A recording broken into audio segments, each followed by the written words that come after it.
Good afternoon, everybody, and thank you for coming today to another meeting of Pacific Hackers. My name is Rod Soto, and I'm here today with Daryl. And Daryl will be talking about protecting your PII during COVID times. I'll give you a little bit of an update.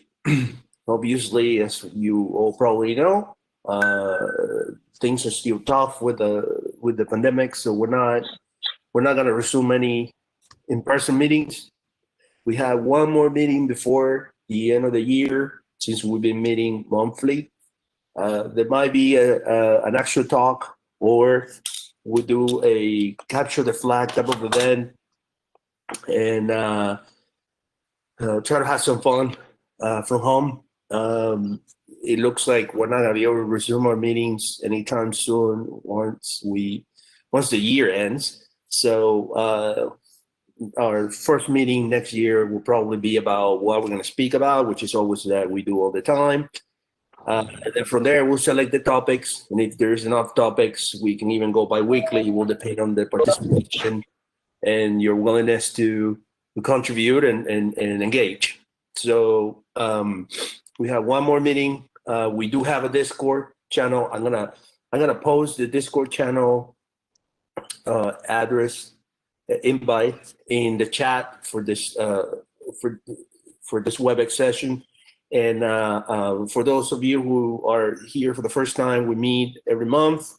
We're a group based in San Jose, California. We used to meet at the Martin Luther King Library.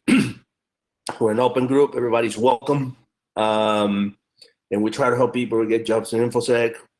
We try to learn ourselves by putting ourselves to do research, share that research. We build up teams to do competitions, and we try to do events that basically are community-based events. We don't charge anything. The only thing that costs here is your time that you're going to invest in learning new things. And in these times, we have helped people. There's been some people affected unfortunately, by the layoffs, but I have to say that we as a sector we have been very lucky. We haven't been affected as bad. So those who lost their jobs had actually found jobs pretty quick, and I'm happy to say that. If you are in need of help and need maybe somebody that can guide you, or in terms of InfoSec job, many of us are aware of the opening positions. I post it all the time in Discord. There's like-minded people there, just like you, are either studying or trying to find a job. So we try to give support to those who are basically trying to get better careers and make a better living. So with that in mind, we will be announcing soon on our last meeting of the year. And I think it's probably going to be a capture the flag. Not sure yet, but I think so. We'll let you know in advance. And I hope all of you are safe. Stay safe, and hopefully, we've been hearing good news about the vaccine. Hopefully soon we'll, I don't know how soon, but hopefully we'll get to resume at one point next year. And with that in mind, I'm going to leave you with Daryl. Daryl is a member of Pacific Hackers. He's been with us for a while, actually, and he's very active. Thank you for your service. It's a amazing human being and a veteran. And today he's going to give us a presentation about protecting your PII during COVID times. So take it away. Cool. Thank you, Rod. I really appreciate it. And thank you for everybody being here. I'll jump into this right away, just because we'll see how long it takes, given some examples that I will also show on the presentation. I just suggest that if you have any questions, kind of hold it towards the end. So my goal is to make sure that we meet the slides and finish the presentation so that you can see the entire process. So PII, as you can see, it's very much personal data that we cannot get it to compromise. So I'll show you what the presentation has to speak of itself. As you can see, PII stands for, of course, personal identifiable information. It's something that is of very much for yourself, that identifies you and only you as a very own individual, and we all know in the US here, the biggest example is your social security number, right? I mean, once you get your social security number compromised, it's pretty practically impossible to clean that up. So you have to go through a lot of hoops and ties. Of course, we all know the PII is the primary attack vector when it comes to identity theft in this country. And that's the main thing that people go for when they try to steal your data, when they want to disguise as you. Of course, the social security is directly related to you. It's something we call a primary key of your personal data. It relates to you and only you, just like, for example, a VIN number is to a vehicle, or using ISBN number to a book. The social security number is only you in this entire universe. It's just you. The other forms of PII that identifies you that can carry significant damage if compromised is, of course, driving license, that only belongs to you. Your email, of course, you'll be surprised to know, because when somebody sends you an email, it's just only you, right? That, you cannot afford to get compromised. Of course, your signature, that's very critical, because signature is primarily heavily used in your banking financial informations. Of course, your passport number, you don't want somebody to duplicate your passport. And of course, most important, we don't want somebody to rob you of your finances. Your bank, your credit card number is of course very critical to you. Of course, medical records. Some people may not realize the damage it can do to you. Of course, medical record numbers falls under a subcategory called PHI. That's also very important. You want to make sure that doctor people have the right, information. They're doing the right surgery on you, right diagnosis and things like that. You don't want something be wrong happening to you on the operating table. Something you want to be very careful about, and when two things put together, your full name and your date of birth does become your PII. Because remember, just your name by itself, like John Smith, there's hundreds of John Smiths out there, does not itself speak of PII. And neither does your independent date of birth, because, for example, my birthday was last week, November 2nd. There's hundreds of people born on November 2nd. So those two individually by itself doesn't carry any weight, but when put together, they become very little. Regardless, because sorry. Your phone number, of course, in an active mode, when your phone number is tied to you, of course, is very important. But of course, if you change your phone number, that becomes not really apparent to you. Certain things like your home address becomes debatable. Cannot really be considered as PII from what I was reading, because today you can own the home, tomorrow you can sell that home. So there's certain things that will not necessarily be a PII. So you just gotta weigh what's important to you. So how do you protect your personal data? As you can see, personal identifying information. Basically, right now during the COVID times is getting pretty much more in demand. The threat actors pretty much, they're sitting home, being idle, being bored. Of course, doing a lot of cyber attacks here and there. PII is, of course, very much important to each and every one of us, right? It's surprising to see how much of our personal data can be found on Google. Not something that you want people to have public access to, like private investigators. They can easily run your information, and who knows what they can use that for or sell that to. This webinar that I'm doing is pretty much intended to give you a high level to see how your information can be found online and what you can do as a baseline to extract your PII off Google, and just kind of clear yourself from a lot of data libraries. So something is better than nothing. What we're going to use is a CCPA, which is California Consumer Privacy Act. Using that as an example, a driver point, how we can use that to remove your PII online, using a concept called opt-out from common data brokers. This is something that's new, that's coming in play. And what happened was, you can see in the past, we have GDPR, which is very relevant to Europe, a regulation that they follow. They have that, but their default nature is opt-in, which means if you want to be available for any other general public, you have to opt in according to GDPR. For here, it's vice versa for us. The CCPA came in play because of GDPR. That's how CCPA came into effect. But our default nature is opt-out, which means automatically you are right there, available online. If you want to get yourself out and away, you have to kind of opt out of it. Sorry, yes. You are basically, sold, and then you have to opt out, which means it's a little opposite than what the Europe is. So advantage GDPR has and disadvantage to what we have. But again, programs out there that you can use, and I'll walk you through the process how that's a little bit that you can use to your help to get yourself away from online. So CCPA is something that came into effect January 1st, 2020. It's basically your right or your request to delete your PII, opt out basically, a process. And the other states, other residents from other states can also piggyback on this program as well. So it's not something that only California can use. Because of the high population and high data records in California, that's why CCPA was imperative to come in play. But there's other states out there that's a little bit in process that's going to be following a similar legislator, and they're going to be coming in as things follow through. I know this year because of COVID and other things, there are other states like Texas, I think, Florida, a couple others, Illinois, that's a little bit in works trying to build a legislator according to similar to what CCPA has. So, but again, you can always use this opportunity, and it's not something that's just tied to CCPA.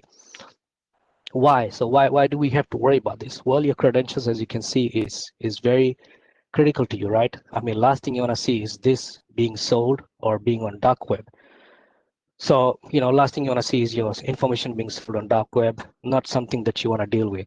Now that your information is in a lot of bad hands, not something that you want to be dealing with. So, well, the prediction was, of course, for 2020, there will be an immense data breach in your privacy data. And of course, it's happening,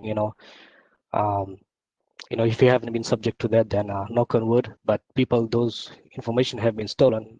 You can probably talk to them and how they had to go through a lot. So a few advisories, again, I'll walk through the process. Search for yourself online, the best measure. Just Google yourself, basically first name, middle initial, last name, or however you feel comfortable. And then, based on, I'll walk you through some of the data brokers, how you can contact them, via email or your phone number or opt-out option. That's mainly the footnotes. There's many ways how you can reach out to them and get yourself removed. So, and what do you call? Yes, some of the data brokers, you can see the big name ones out there. I just given a little research, inventory of some of the big ones out there you can use. I'll pick 3 from here that I'll walk you through.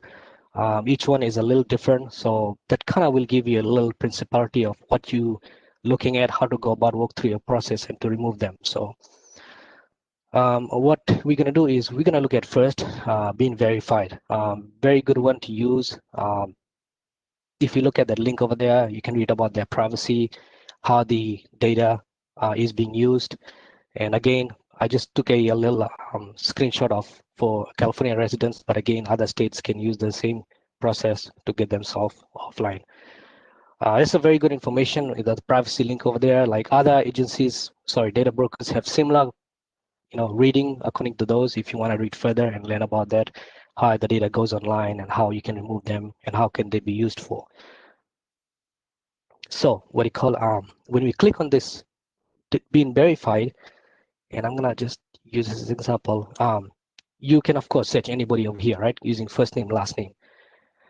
But what you want to do is, we are really concerned about how do you remove yourself. So a lot of these websites, and again, this is an example I'm going to walk through.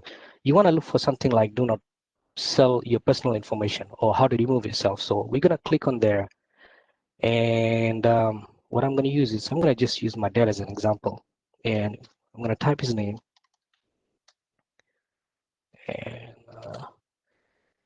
And again, this is just an example. It gives you a little high level of what or how to work through this process. I'm just going to leave the state open because his name is pretty common. I mean, not common, pretty peculiar. And as you can see, that's him over there. Of course, he lived in Sacramento, Elk Grove. Family members over there. So I would click on that. Now, I can just put his email or my email, and I'm just gonna put his email, and I'm gonna put this, and of course he's gonna get an email. I'm just gonna have to buzz him after the webinar and let him know so that he knows what to do and just brief him through the process. So, okay, did we miss something here? All right, of course you have to do this thing, send verification. Okay, boom. So the email has gone out. Now, as you can see in the slides, again, we clicked on this link over here. This, you can also, like I was saying earlier, you can call these people, you can email them.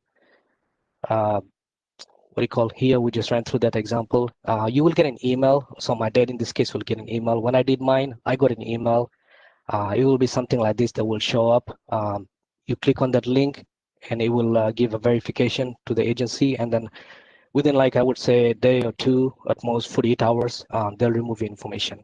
It's just pretty much a check they want to do from their side to make sure that there is no robot or any robocall, request coming in, that is a legitimate person sending a request, and then they'll go ahead and immediately remove your information. So sometimes it's immediately, sometimes at most I've seen those list of inventory of data brokers I showed you.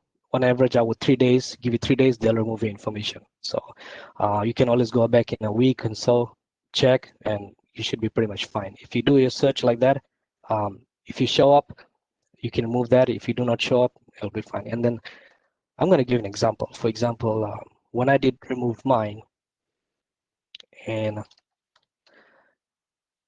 let me see. So, and I did mine like about in June or something. So you can see if you try to look for mine, it didn't show up because I went through the process. So if you see something like that, after you run through the process, you're good to go. So just kind of example of feel of how the process works. I'm going to run through another example. This is a good one, number. And so again, like I said, you want to be careful about if you're trying to search yourself or if you're trying to really remove. So because if you're going to be, and I'm going to run through my name here, and I was going to ask for volunteers, but I understand the comfort level for everybody in this webinar, so I want to be respectful of that. But if I click myself here, so now the system is searching for itself, and as you can see, I really don't see myself over here. So because I ran through this website as well and I cleared myself. So I'm gonna pick a family member that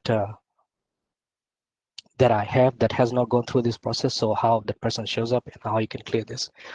This is number again. You can see here at the bottom. If you go here, it says remove my info.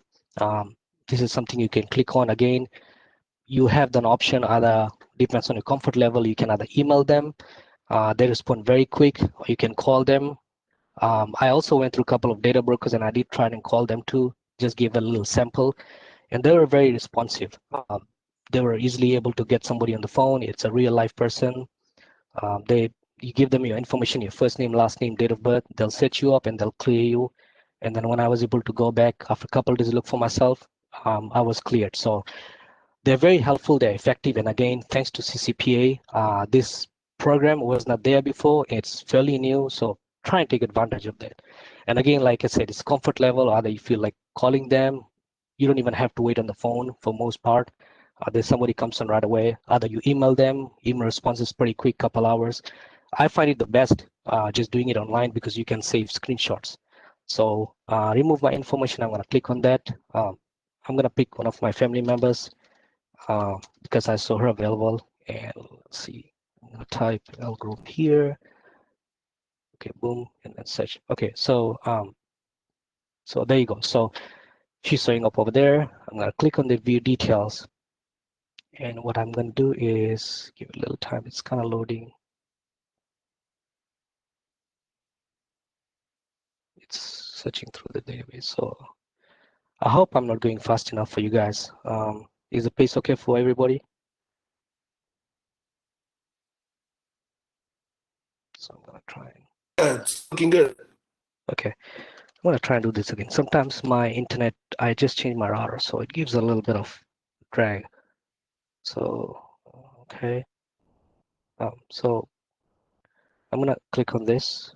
Okay, boom. Okay, so if you see over here, that's family members' personal information. Not a good thing, right? Too much information out there. And that's pretty scary. That's not fun in the database thing.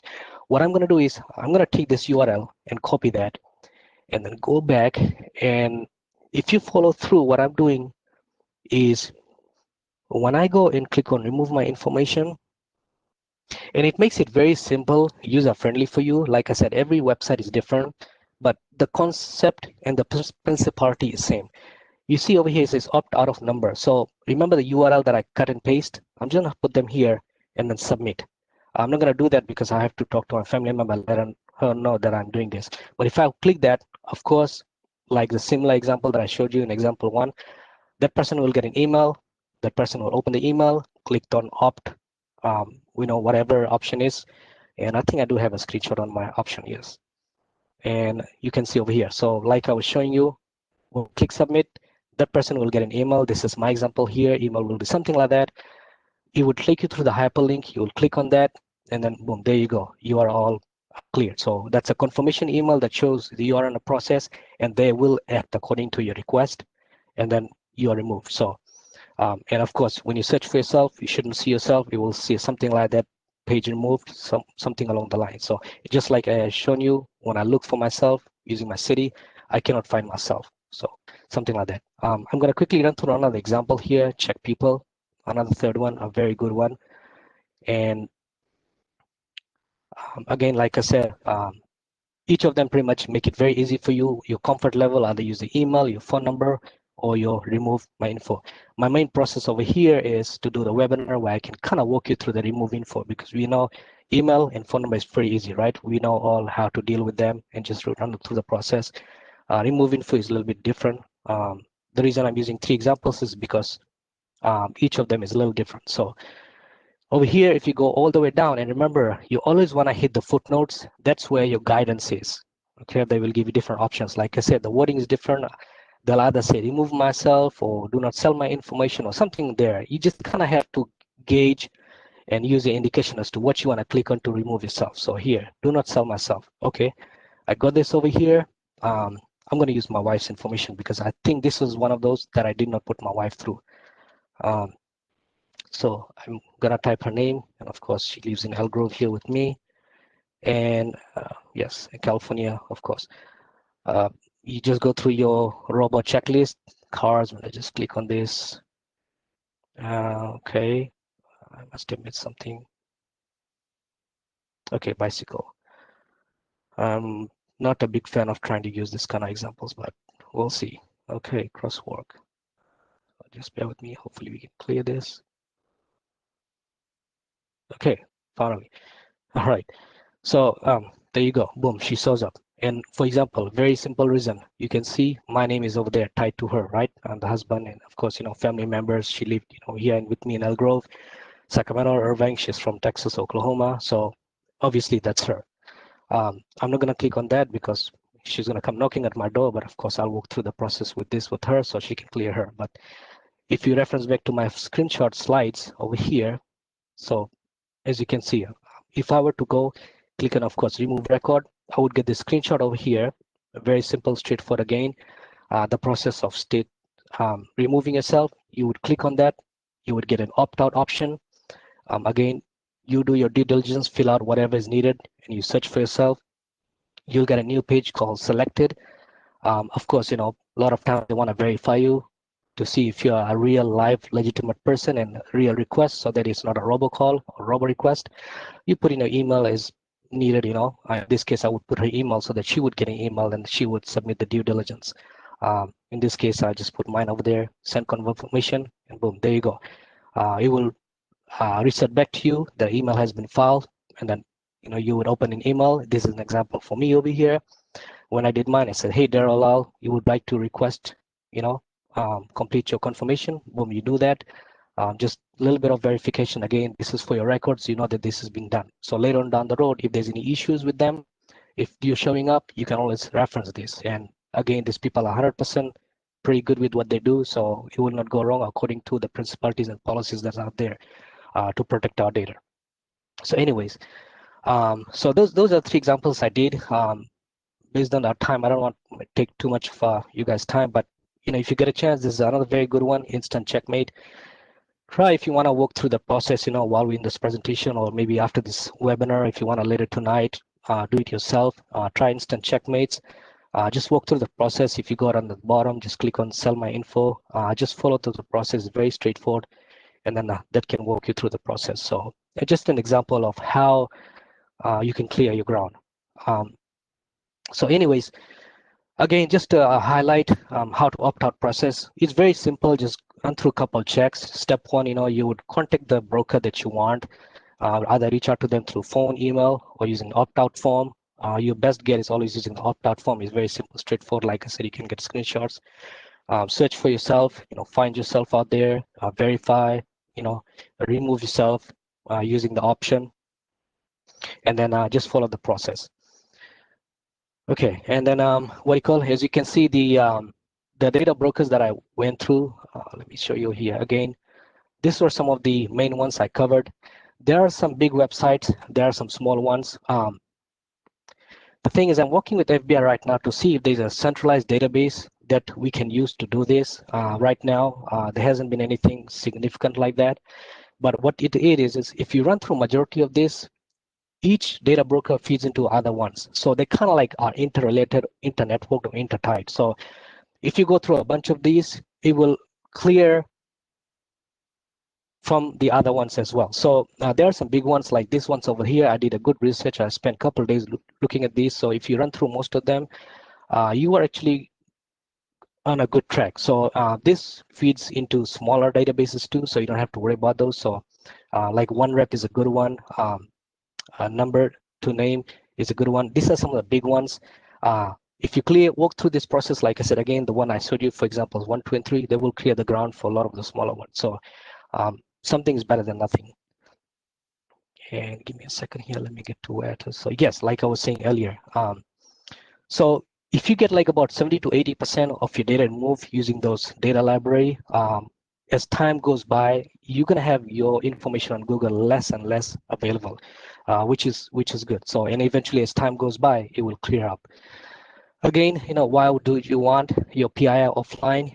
Is because you basically, last thing you want to see is yourself being sold on dark web, deep web, and that's not a fun thing. That's we all know from cybersecurity, that's not something where you want to be. So again, thanks to CCPA effective 1120, they came into play because of high California population. As you can see, California population is about 41 million right now.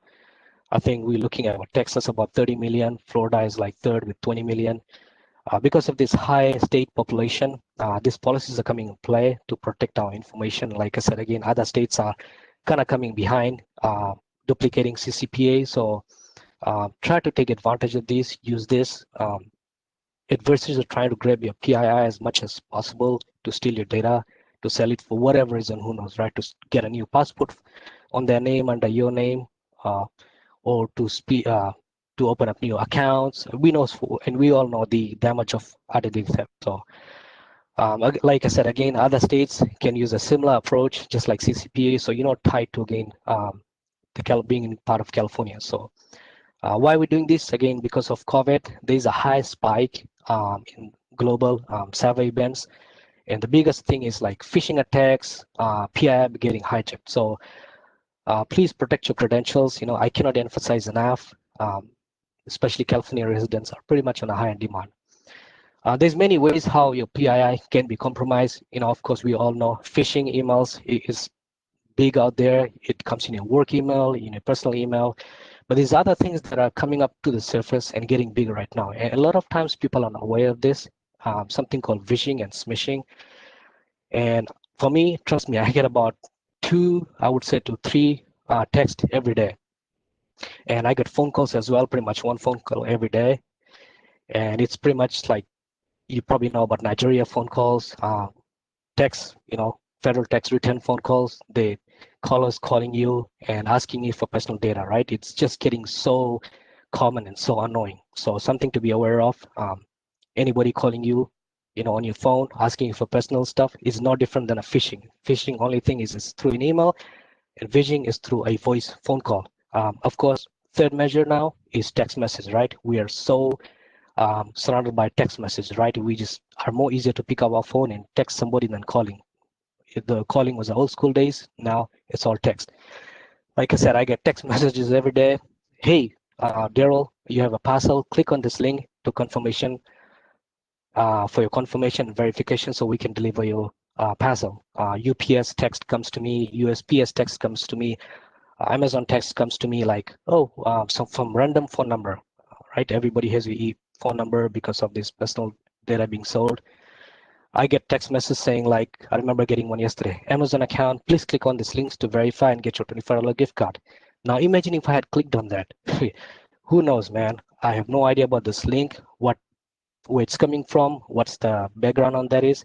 And imagine just click on that link, boom, there you go. Now I have my personal data that's all on my phone that could be sold to somebody or transferred via that link, or I could be even getting a ransomware on my phone. And the next thing I know, my phone is jacked, right? So do not click on those links. And those are just as dangerous as anything else. So that's what you call a phishing is. It's gonna get more and more bigger, higher. Like I said, I'm getting 2 to 3 a day. So again, why is this happening is because of recent attacks. So threat actors, cyber actors are just sitting home and way too much time on hand, and they're trying to do whatever they can to damage other people for fun, whatever reason, who knows, right? But mainly to gain your personal details and your financial details for their benefit. So advisory, what to do about this? Well, especially for phishing and phishing, we know what to do with phishing. We just delete them or you block them. But for phishing and smishing, what do you do? So pretty much take precautions, right? Use your mutual understanding, your due diligence. When you see such calls or text, just avoid them and do not respond or do not um, attempt to um, respond to them. Or if you see anything unfamiliar, just ignore it.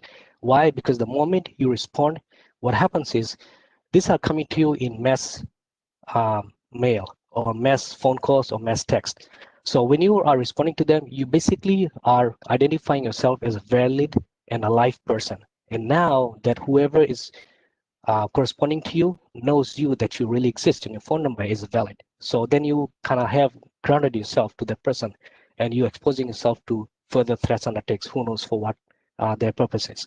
So that's a big reason why you do not want to attempt to respond or even try to make an answer to them. So what do you call something to be very careful, and this is something that was happening around summer, I believe, and there were like instant messages that were coming out through. It was trying to pick up your voice recognition, right? We are responding to a lot of automated systems, and so our voice recognition is being recorded in these so-called databases all over the world in different data centers. So when you get a call, something like, can you hear me now? And you respond, and when they pick up particular signature with your voice recognition that matches and says yes, that can lead to other circumstances that you may not even know in the background what's happening. So there is like business out there, entities, systems that are keeping an account of your voice recognition and a signature to a yes, something like that. And when you put them together, that can access your account settings, your social security information, your purchases, tied to whatever databases they are connected with. And that can open up door for you. And there you go. Your information can be compromised.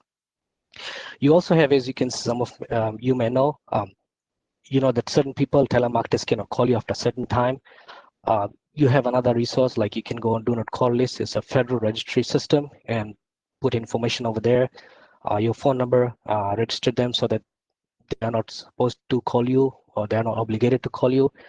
A lot of illegal telemarketing, can be fined. Average fine is about up to 16,000.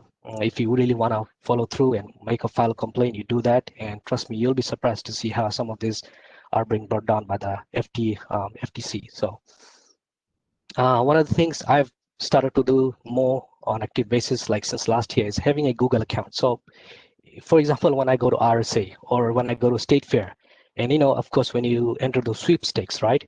Do you really want to put your real phone number? No. You always try and get a Google account, download a Google Voice, and have a Google account. So when you go and we want to all enter sweepstakes, you never know, just you may get lucky for some small gift cards here and there. Try and put your Google number. So that way, at least, you using them to enter your name. So that way, because when it gets sold to a third party, and if the phone call gets too much, you can always delete the Google number and always get a new one. So something I would suggest, always try and protect your phone number. Like I said, your phone number is one of those PIIs. When it's active under your possession, you don't want to have people calling you 3, 4 in the morning and just wasting your time. So always try and use a Google number, something, an application that's over there to your disposal. And then of course, overall, you have all smart devices, protect your device, use the block features in there.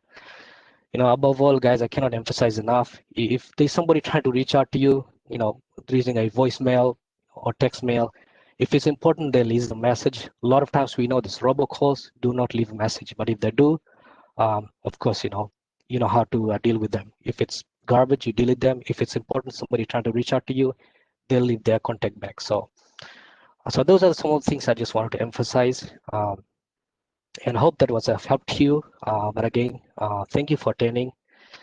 And I don't know if anybody has any questions, but hope that was of something of interest to you and something that gave you a little eye opener as to how you can go ahead and protecting your information. So this is something also important, like, if you do go ahead and try to clear yourself from online, do it as always for your wife and for your teenage kids who have history, on the financial market, on the global, because you just never know who's tied to who. So hopefully this is of help to you. There are some questions here. It says that does opting out keep you out permanently, or you have to worry about other brokers? So what happens is, a lot of these brokers, they tie to each other. Like when I went and removed myself from being verified and number, I went on a couple other brokers, and some of them couldn't find myself. So I cannot remember randomly. Most of them are permanent. They will remove you, and some of them, like they may, if you do change an address, they might show up again. But that's where, like, sometimes speaking to the person can sometimes help.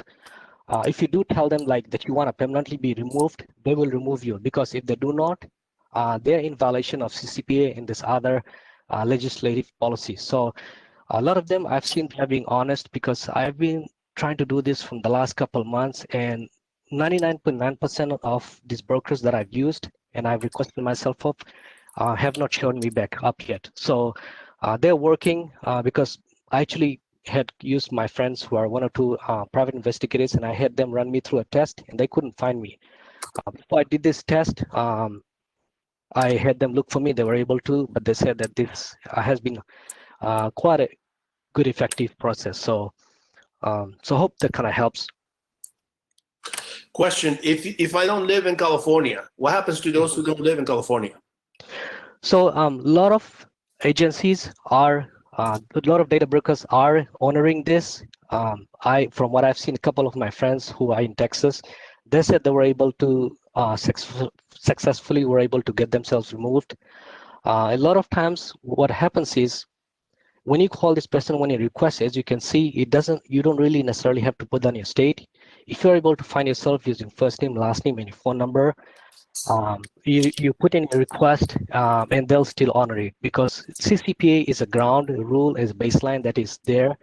But I've seen success where a lot of my friends were able to remove themselves from the website as well, and they were not even California residents. Like I said, this is a shift that's moving to other states, so this is something that the data brokers are inheriting and still honoring. Good. Here's somebody's asking for you to put the data brokers that you had displayed before. Yeah, absolutely. Yeah. Let me put that. So if you wanna grab this, and like I said, I put quite a lot of research into picking some of those. So those are Henry. True People Search is another big one. And like I said, CCPA is, again, it's like a baseline that is used, but a lot of these brokers are having a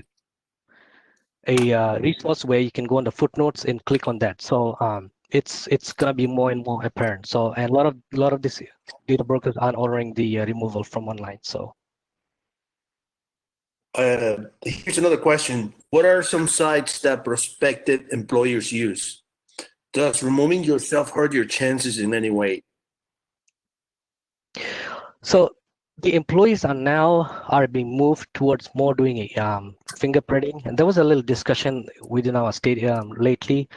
The employees are more now encouraged to sway away from using the top data brokers because of financial reasons, and to go more use like something like live scan and more fingerprinting, which is more apparent, or doing more drug test.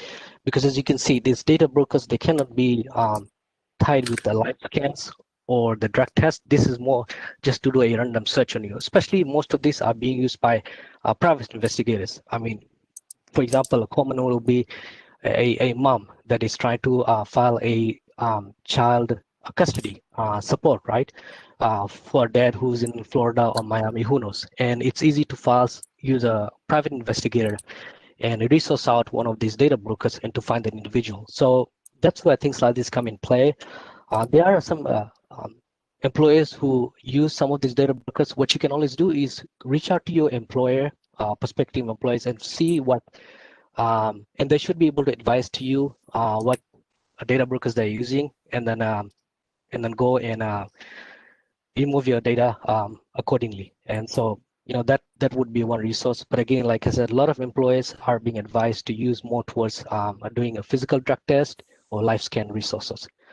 Because the reason is a lot of these data brokers charge a high amount of money, and if the employees are using this for quite a lot, it becomes more a financial benefit. So that's something that's being looked into. Here's another question. I opt out, but they still call. What do I do?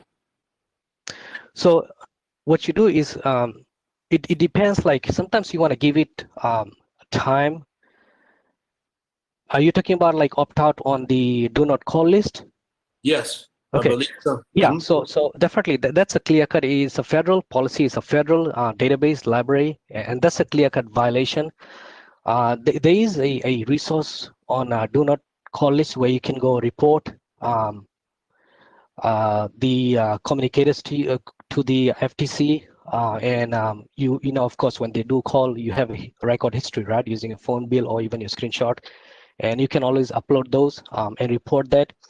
And trust me, believe me or not, like FTC will immediately follow through, and you have I believe a case manager, somebody assigned to you that you can work with, and they will be dealt with. So, of course, like we all know, there's a lot of data brokers out there, or responders or sweepstake people who just kind of like to bend the rules and still will communicate to you regardless of what.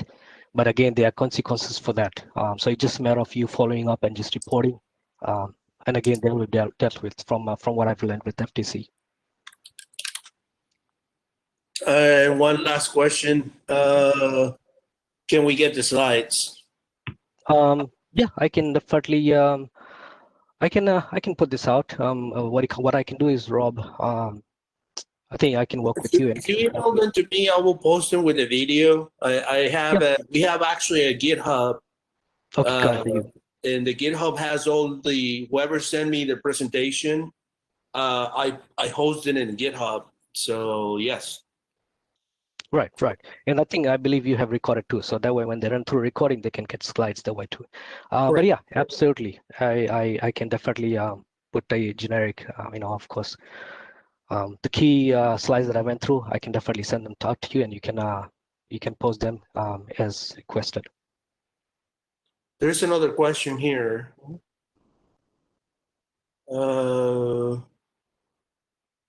Dave, what was your other question? Sorry, I can't find it.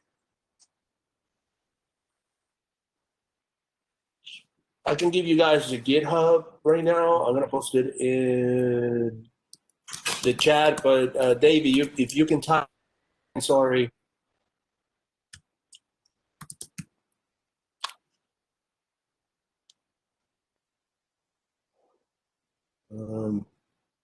Okay.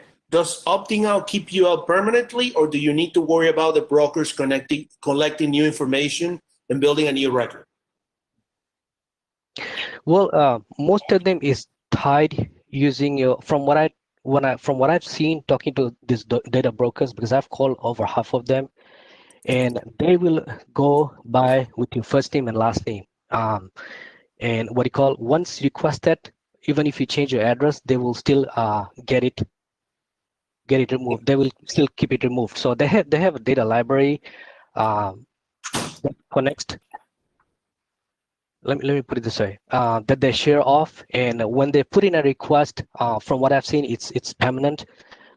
But again, you do wanna something like that. You might wanna call them and just make sure you put in requests, because if you do opt online, it goes through a pretty intense search and removes it. But sometimes, like if you do let them know, like, hey, you can call them and say, like, okay, this is for 6 months or this is for 1 year. From what I've seen, like it's permanent request, so they should not be putting it back again. Here's another question. How do you know which data broker is honest? If you give a data broker your name and email, aren't you giving them PII? Well, so again, like if anything, we all know there's a lot of dishonest people out there, right? This is a program that's getting to surface now. This wasn't something that was before. It was done more on a very slim level. Like I remember 5 days ago, contacting like some of these like Spokey or whatever, and I had asked them like, can you remove this? And they were like, okay, well, we'll put in a request, and we cannot guarantee your removal. But now, because of these policies coming in play, like I said, again, CCPA, and with this opt-out option, they are required to follow through based on a lot of privacy laws that's coming in play according to state and federal level. So this is something that they are obligated again. But like I said, you just never know who's dishonored, who's not. You just go with your instinct, and then that's why you have an email. Like, if there's something that they think that they have not removed or they've done, you always have an email record and say like, hey, I put in this request according to privacy policy that you have posted. You didn't do your due diligence, and you can always follow through. So again, like, you always hope for the best. I've seen success about 70 to 80%. It's just a matter of fact, how much diligent they're going to be. But for most of them, I see they do tend to honor, because these are real person, live people. Couple of the phone calls I've called, I can remember. I believe Truth Finder or two such people. This is like a call center in LA, and they're like real life people that you speak to, and then even email communication. They will. You're dealing with real life person, so they will. You just have to have that faith, leap of faith, and they will honor that. Here's another question. How will the CPRA affect things? It's a very powerful law. It just came in this year, so like because of COVID, it was good timing. So it's gonna get more and more prevalent and more widespread. Again, like I said, other states are working also on the similar law. So it's just a matter of publicity and just being going more global. So it's supposed to be effective. Like I said, it's a I cannot remember the assembly bill. It's backed up by an assembly bill. So that's something that is being used to back that up. So it's supposed to be very effective. Like I said, anything that some of these data brokers do not follow can be considered as a violation. But again, everybody is different. Each data broker depends on their business of ethics. You always hope for the best. So this is just an example of your best effort that you can use to minimize yourself. Again, we all know that nothing is 100% accurate, right? I mean, it's just like customer service, with anything, nothing is 100%. So the webinar is more geared towards doing your best to minimize yourself and to minimize your damage. So just like going on the road, you drive with safety as much as you can to keep yourself from getting into a collision. But again, you'll always have somebody, never mind how careful you are, you're going to have always somebody that's going to come and still come in your way and do a damage. So it's the same concept, guys. So let me actually ask you this. You actually tested all these removals with a PI. Yeah, I went through quite a lot. Yes. I actually went to remove myself from quite a lot of those. And how long did it take you to go through all this these things right here? Well, it's a good question. There's quite a lot of research. I pretty much spent a weekend, and some of them are very straightforward. Some of them are very clear cut. Like for example, Spokio. I was on a phone call with them like 5 minutes. It was done, and being verified. I would say it was a couple of minutes. So I would say, if you, all depends on your time and effort. Like again, it's due diligence, right? You can sacrifice your like one, two, or three movies from Netflix. You can just choose to sacrifice it and just sit over and just try to get them done. It all depends, guys. I mean, if you're a real estate broker, you are quite a lot out there on the public level, then it's gonna take a while to get yourself removed. But if you're a guy who's very low profile and doesn't have Facebook or LinkedIn, you're gonna be quick, just in and out, being able to remove yourself. So it's how much you have advertised yourself online. So again, I've seen, like, especially if you're a doctor, right? I mean, doctors' information are out there, like they write articles. So if you have information, it just all depends. It's case to case from everybody. So, but I would say, like, for me, it was just matter of, I would say, what I went through, I would say, I don't know how many there are, like, I would say about 10, 20, 20, 25.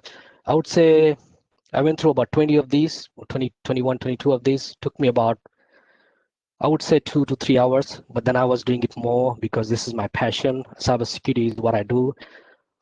Protecting PII for me and my wife is critical. We live in California. I work for state, so I'm very concerned. So the more harder and deeper you hit the ground, the more effective you're gonna get. So again, guys, it's all personal preference. It's all case to case, and again, how much you're out there available.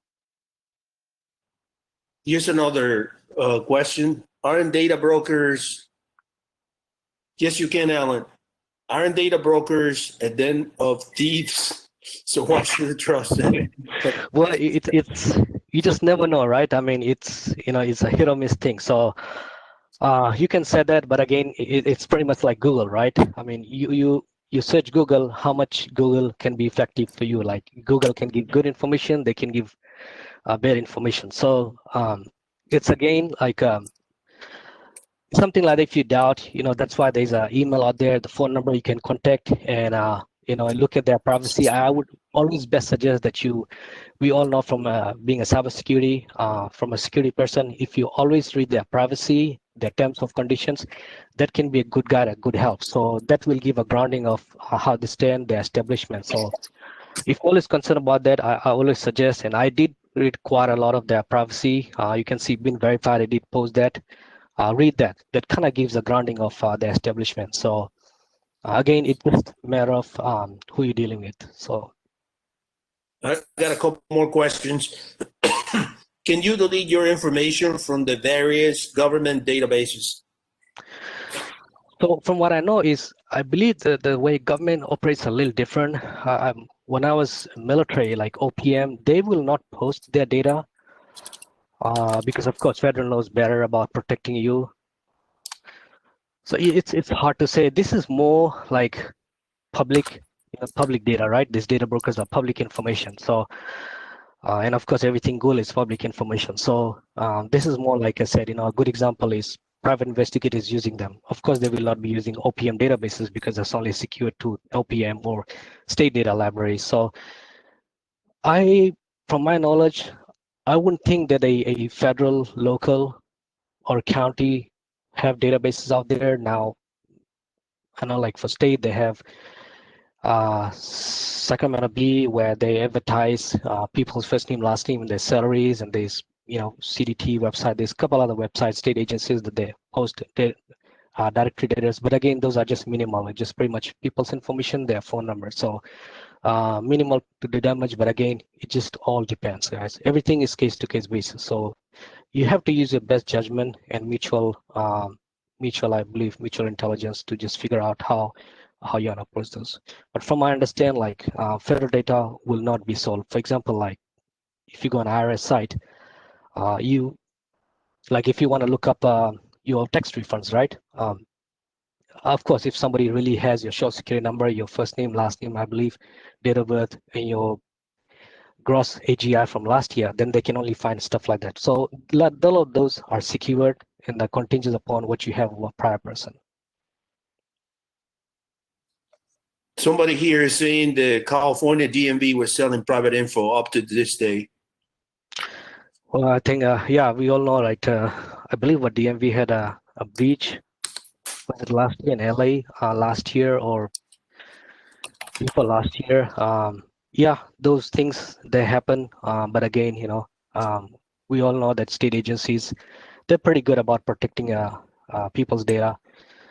I think there was a issue last year in, I can't remember, LA DMV agency had a breach or something. So, we all know, right? No data is fully secured. People can break into data centers and steal data and post them on deep web and things along the line. So, we all know MailChimp, sells their data to third parties. So again, guys, we live in a very complicated world. Everything is going digital. Everything is going cyber. You always want to be on a positive note and work on this. All right. So it looks like they actually were selling personal data according to a link that was posted here. Is there any other questions?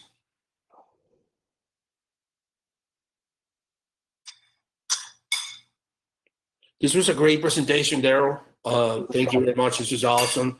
I actually took a picture of this data broker, so I'm gonna go and try to erase myself on this. It's funny because you go to DEFCON and you go to all these places, and basically it becomes actually, believe it or not, it's a CTF where you end up using this data brokers to dox somebody.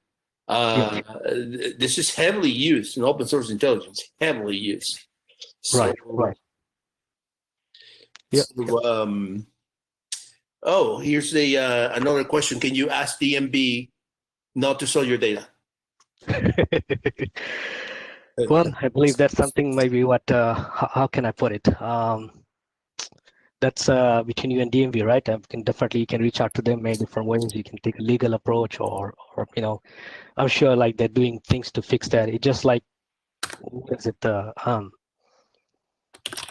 Like any agency when they have a data breach, I believe Sony had a data breach some time back, and a lot of people's password username was stolen, whatever. So people will reach out to you and help you to go through a certain process to fix your data. Some people will give you access to, I believe, certain amount of time where you can access your credit history or credit report though, so you can fix the damages, things along the lines. I mean, it's a little bit of process. So I would say in this case, if you feel, I cannot speak for DMV, I don't work for them, and this is just a webinar giving you an idea about how certain concepts work. My best approach, reach out to DMV and then see how they can help. Of course, we can see DMV. There's other agencies out there that has very much of your personal data, your insurance companies, and if they get breached, of course, they are there to protect you and help you what to do to get it fixed. So it all matters. So sorry, I can't speak on behalf of DMV in this case. Well, thank you very much. This was a pretty amazing talk, and thank you everybody that came. We will be publishing the video soon, probably tomorrow, and then I'll be publishing the slides as well. And thanks again, Daryl. This was pretty awesome, and thanks to all of you. We'll be in touch. I placed the link for Discord and the GitHub. In the GitHub, you can also find the past presentations, and we'll be announcing soon our next meeting. And I'll thank you very much. So I will see you soon. Thank you so much, everybody.